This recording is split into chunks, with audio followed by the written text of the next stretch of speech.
알찬 부동산 정보 챙겨가시죠. 이현진 기자의 톡톡 부동산 시작하겠습니다. 쿠키뉴스 이현진 기자 만나봅니다. 안녕하세요. 네, 안녕하세요. 오늘 주제는 어떤 건가요? 네, 오늘은요, 수익형 부동산에 대해서 좀 말씀을 드릴까 하는데요. 요즘 저금리가 아니라 초저금리 기조가 계속되면서 수익형 부동산이 주목을 받고 있습니다.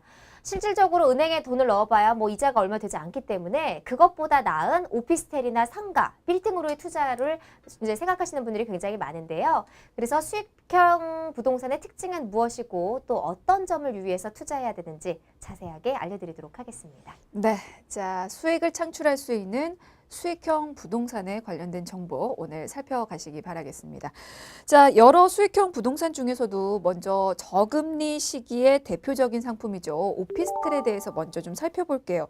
오피스텔 어떻습니까? 인기 꽤 많죠? 네, 여전히 오피스텔 인기는 굉장히 많습니다. 저희가 사실 수익형 부동산이라고 하면 오피스텔이 가장 대표적인 상품이고 또 손쉽게 접근할 수 있는 상품이기도 한데요. 그래서 요즘 저금리 기조를 맞아서 오피스텔에 대한 투자도 여전히 많습니다. 그런데 문제가 최근에 이 오피스텔 공급이 굉장히 많아지면서 지역별로 공실이 발생하고 있고요. 또 수익률도 떨어지는 그런 현상이 나타나고 있다는 점입니다. 네. 오피스텔이 꾸준한 인기를 끄는 이유가 어디에 있을까요? 일단은 크게 두 가지로 나눠볼 수 있을 것 같은데요. 첫 번째는 소액으로 투자가 가능하다는 점, 그리고 두 번째는 소액 투자 대비 투자 수익률이 괜찮다는 점입니다. 그래서 아무래도 일반인들의 접근이 쉬운 것 같은데요. 아무래도 지금 굉장히 고용이 불안정하고 또 금리가 낮기 때문에 사실 마땅한 투자처가 없는 분들이 굉장히 많습니다. 또 은행에 넣어봐야 그렇고 주식 같은 경우에는 또 위험하고 이런 것들 때문에 아무래도 부동산 쪽으로 눈을 돌리는데요. 그런데 소액으로 투자를 해서 매달 월세 수익을 받을 수 있는 게 사실 이제 부동산, 그중에서도 오피스텔입니다. 그래서 오피스텔 임대업 쪽으로 많은 분들이 눈길을 돌리고 있는 것 같습니다. 그렇군요. 자, 오피스텔 공급이 늘었다는 내용 지금 전해드렸는데요. 공급이 이게 어느 정도 늘었습니까? 일단은 공급이 거의 한 3년 전부터 뭐 과잉 공급이다 이런 얘기가 나올 정도로 굉장히 매년 꾸준하게 많이 이루어지고 있습니다. 올 연말까지 입주하는 오피스텔 같은 경우에는 19,600실이 되는데요. 올해 전체 예정 입주 물량인 41,100가구의 절반에 가깝습니다. 또 지난해 같은 기간에 11,900가구 정도가 공급이 됐었는데 지난해와 비교해서도 65%나 증가한 굉장히 많은 물량이 공급이 되고 있습니다. 특히 이제 서울 같은 경우에는 공급 과잉이 우려되는 지역이 있는데요. 서울 송파구의 문정지구, 또 강서구의 마곡지구입니다. 이곳에서는 뭐 지난해부터 이어서 계속해서 공급이 이루어지면서 지금 공실도 생기고 또 수익률도 떨어지고 있다는 그런 취재가 지금 되고 있는데요. 또 서울뿐만이 아니라 이렇게 전체적으로 오피스텔 공급이 지금 많은 상황이긴 합니다. 네. 근데 공급이 이렇게 많으면 오피스텔 수익률 하락세가 더 빨라지지 않을까요? 네, 맞습니다. 아무래도 공급이 많아지면 그만큼 수요에 비해서 공급이 늘어나면 당연히 가격이 떨어지겠죠. 그래서 오피스텔 수익률도 계속해서 떨어지고 있습니다. 올해 8월 말 기준으로 오피스텔 임대 수익률을 조사해 봤는데요. 5.27%로 집계가 됐습니다. 그러니까 2011년 말에 5.7%에 비하면 다소 계속해서 떨어지고 있는 거라고 볼 수가 있을 것 같은데요. 그런데 5.2%, 그러니까 5%를 넘는다는 건 그래도 은행 수익률과 비교해서는 높은 수준이라고 볼 수가 있죠. 지금 은행에 넣어봐야 2%가 채 안 되는 금리를 받습니다. 그래서 그것보다는 뭐 3%, 4%가량 높기 때문에 아무래도 수익률이 떨어졌다고 해도 은행보다는 높은 수준이라고 볼 수가 있을 것 같습니다. 그래서 오피스텔 투자가 줄지를 않는군요. 네.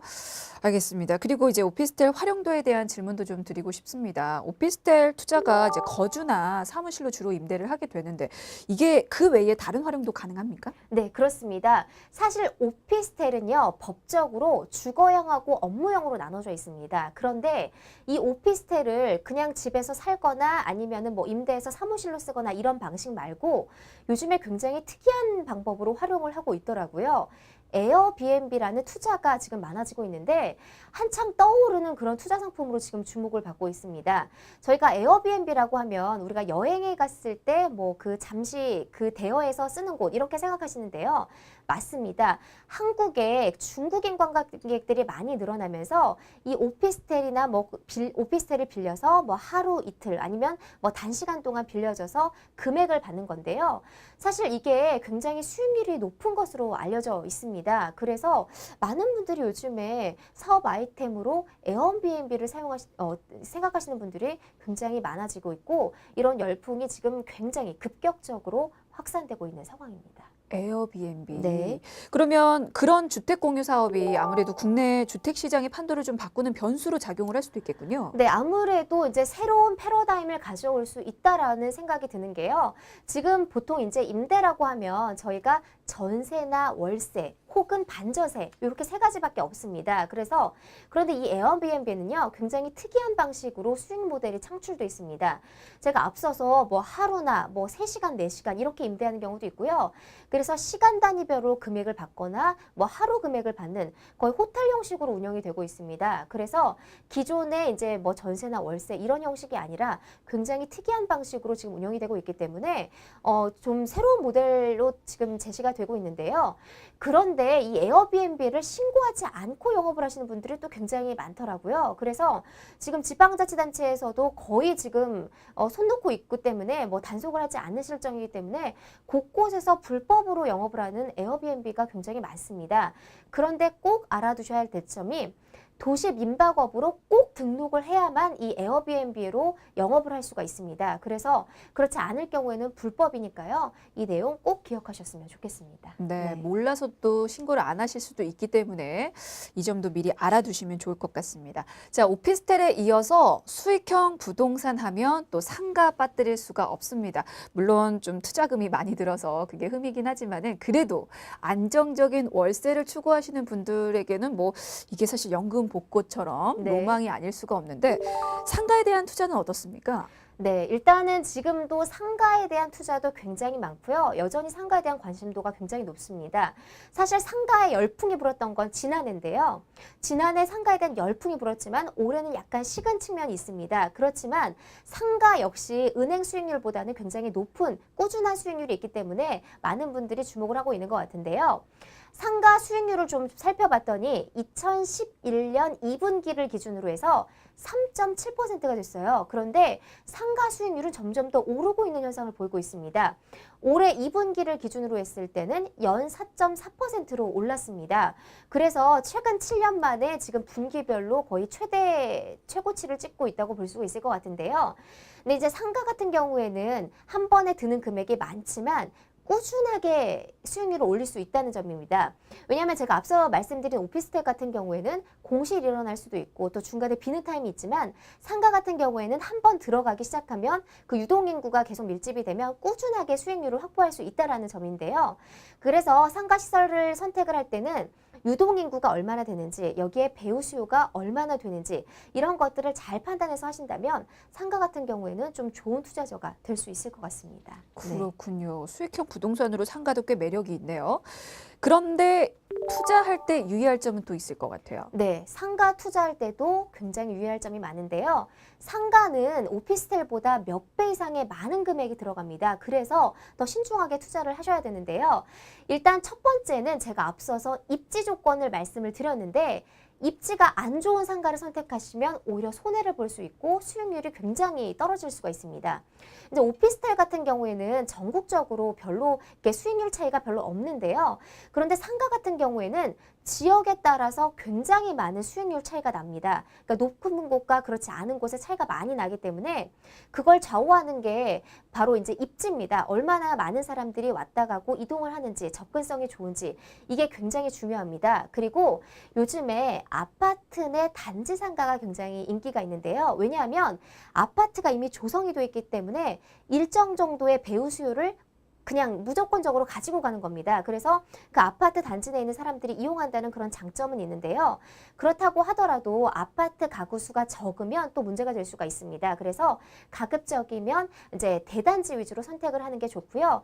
그리고 이제 상가를 할 때는 어떤 이제 대형마트가 또 옆에 있으면 또 타격을 받을 수 있습니다. 그래서 오피스텔보다는 상가를 투자할 때는 주변 배후 지역을 굉장히 꼼꼼하게 잘 판단하는 그런 이제 작업들이 필요할 것 같습니다. 권리금 때문에 사실 복잡한 상황들이 좀 많이 생기는데 이게 예전에는 세입자 권리금이 법적으로 보호가 되지 않았다고 알고 있거든요. 네. 지금도 그런가요? 지금은 아니요, 어떻습니까? 지난해부터 이게 법적으로 규제가 됐습니다. 지난해 5월에 상가 건물 임대차 보호법이 개정이 됐습니다. 그래서 정부가 세입자의 권리금을 법적으로 보호받을 수 있게 하겠다 이렇게 법적으로 규제를 해서 세입자가 나올 때 권리금을 회수할 수 있도록 했는데요.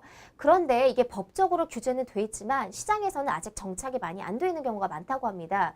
그래서 법적으로 소송을 하면 되지만 그 전까지 이게 받는 게 사실 아직까지는 제도화가 잘 정착이 안 됐다라고 볼 수 있기 때문에 이런 부분들도 잘 보셔야 될 것 같습니다. 네, 아무래도 높은 상가의 권리금은 또 부담으로 작용할 수가 있기 때문에 이 부분도 놓치지 말고 꼼꼼히 체크를 하시기 바라겠습니다.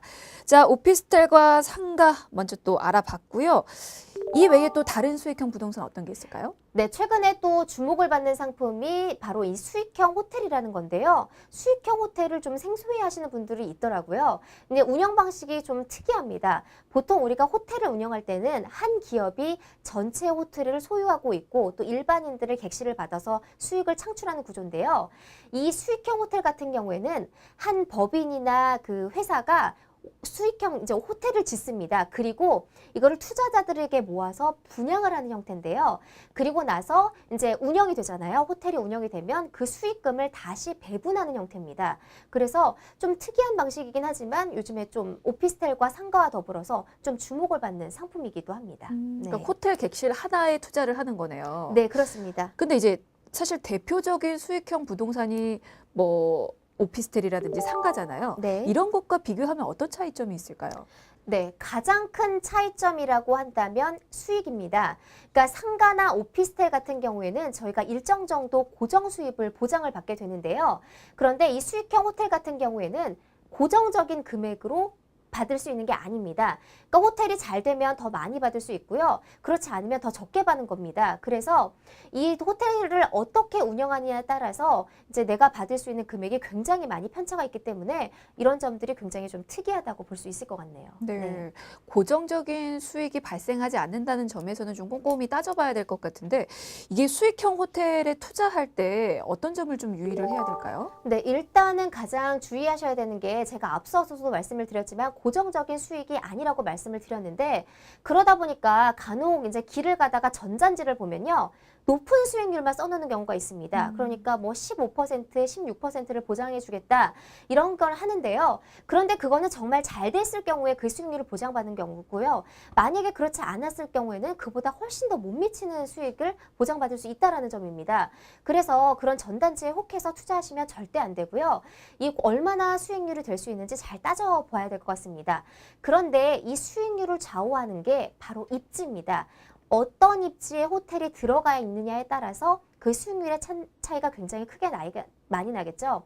그래서 분양가나 또 투자자들도 꼼꼼히 살펴봐야 될 항목인데요. 높은 수익률을 보장받은 반면 또 분양가가 높을 수가 있습니다. 그럴 경우에는 내가 투자 대비 또 그 수익이 더 적을 수가 있고요. 그리고 이게 수익형 호텔 같은 경우에는 어떤 투자자가 그걸 지었는지 꼼꼼하게 따져보셔야 될 것 같고요. 그리고 호텔을 지을 때 그 대출을 많이 받아서 짓는 경우가 있습니다. 이럴 경우에 나중에 호텔이 파산되면 또 돌려받지 못하는 이런 복잡한 문제도 생길 수 있으니까요.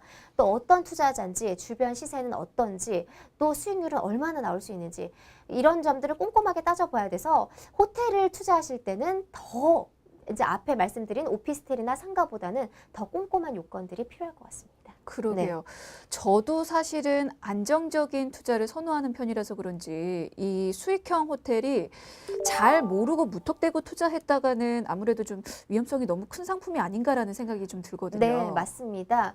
제가 앞서 말씀드린 오피스텔이나 상가 같은 경우에는 제가 초기 비용만 부담을 하면 어느 정도 수익률을 고정적으로 보장받을 수 있는 상품이긴 한데요.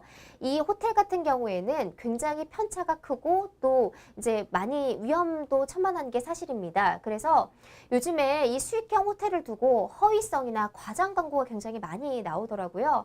그래서 이런 거에 속아 넘어갈 위험이 있기 때문에 어느 정도가 됐는지 또 회사가 또 운영난을 겪게 되면 그 약속된 수익률을 또 보장받을 수 없다는 것도 있습니다. 그런데 이게 법적으로 보장이 되지 않습니다. 그러니까 처음에 허위 과장 광고를 통해서 내가 10%를 매년 보장받게 해주겠다. 라고 말을 했지만 실질적으로 그게 법적으로 보호된 게 아닙니다. 그렇기 때문에 이 점도 꼭 주의하셔야 될 대목인 것 같습니다. 네, 자 수익형 호텔 외에 또 수익형 부동산 어떤 게 있습니까? 네, 요즘에 수익형 부동산도 굉장히 진화하고 있습니다. 그래서 저희가 생각지도 못한 것들이 굉장히 많이 발견이 되고 있는데요. 그 중에 하나가 또 게스트하우스입니다. 저희가 여행에 갈 때 게스트하우스에 또 하루 이틀 묵는 경우가 많은데요. 이 게스트하우스 같은 경우에도 소액 자본으로 창업이 가능하다는 점에서 좀 이점이 있고요. 또 진입장벽이 낮은 편이기 때문에 많은 분들이 또 문을 두드리는 것 같습니다.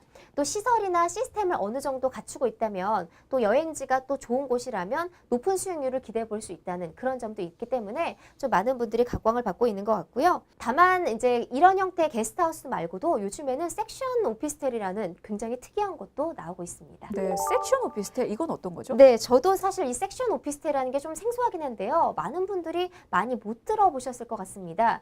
이게 어떤 거냐면 오피스텔을 쪼개거나 대형 건물을 뭐 소형평으로 나눠서 분양하는 겁니다. 그래서 이런 섹션 오피스텔이 또 새롭게 주목을 받고 있다고 하는데 이게 굉장히 특이한 게 소형을 요구하시는 분들이 있잖아요. 그래서 뭐 층별이나 또 구획별로 나눈다던가 이렇게 해서 매각되기 때문에 초기 투자 비용도 적고 또 투자 진입 장벽도 낮은 게 사실입니다. 그리고 제가 좀 특이한 형태를 봤는데 요즘에는 아파트를 공급할 때 한 세대가 아니라 아파트를 나눠서 분리하는 경우도 있더라고요. 이것도 섹션 같은 경우에 해당이 될 수 있을 것 같은데요.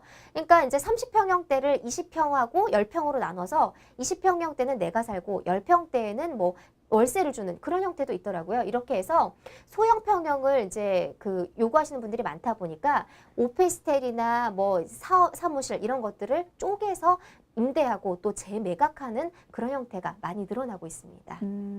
그 보통 오피스텔은 이게 공시를 또 걱정 안 할 수가 없거든요. 근데 이제 이 섹션 오피스텔은 임대가 좀 수월하게 이루어지는 편입니까? 네, 그렇습니다. 사실 이 섹션 오피스텔은 좀 특이한 게 있는데 100% 업무용으로 지어집니다. 그래서 오피스텔은 저희가 뭐 원룸이라고 하더라도 화장실이나 주방들이 갖춰져 있는데 여기 섹션 오피스텔은 이게 포함되어 있지 않습니다. 오로지 업무 공간으로 활용되기 때문에 이런 점이 좀 특이하다고 할 수가 있는데 그런데 아무래도 소형을 임대하고 싶은 분들에게는 또 효율성이 높을 수 있는 그런 것 같습니다. 그래서 또 그만큼 평수가 적기 때문에 운용 비용도 적게 들고 다른 시설이 필요하지 않기 때문에 이런 분들의 투자하시는 것도 많이 각광을 받고 있습니다. 네, 알겠습니다. 자, 요즘 같은 저금리 시대에는 아무래도 다른 투자처를 찾기 마련인데 수익형 부동산 워낙 종류가 많죠. 하지만 모든 종류마다 일장일단이 있습니다. 좀 꼼꼼하게 알아보시고 현명하게 선택하시길 바라겠습니다. 자, 지금까지 쿠키뉴스 이현진 기자였습니다. 고맙습니다. 고맙습니다. 오늘 저희가 준비한 소식은 여기까지입니다. 함께 시청해주신 여러분 고맙습니다.